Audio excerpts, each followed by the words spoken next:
যে ভাষা আন্দোলন যখন আরম্ভ হয়, আমরা তুলাশার স্কুলের ছাত্র ছিলাম। এই আমার শ্রদ্ধেয় জালালদা যা বলল সেই হিসাবে আমরা আন্দোলনে যাই। 60 সন থেকে আমি ওখানের ভাষা আন্দোলনের সঙ্গে যুক্ত ছিলাম।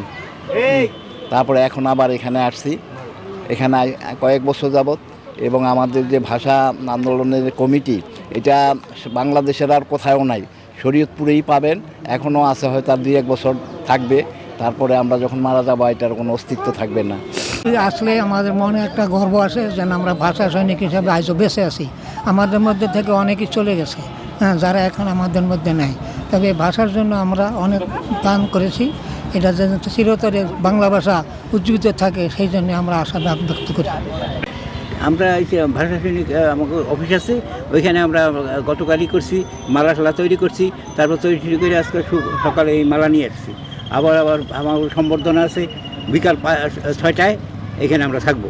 আমরা যারা ভাষা আন্দোলন করেছি এর মধ্যে 25 জন ইতিমধ্যে মারা গেছে, আমরা 7 জন আছি। কিন্তু আমাদের স্মরণ করার জন্য, আমাদের স্মৃতিচারণের জন্য আমাদের স্বীকৃতি দেওয়া দরকার। আমাদের সরকারের কাছে অনুরোধ, বাংলা ভাষায় যারা আন্দোলন করেছে তাদের স্বীকৃতি দিয়ে, তাদেরকে যেমন মুক্তিযোদ্ধাদের করা হয়েছে তেমনি আমাদের স্বীকৃতি দেওয়া উচিত।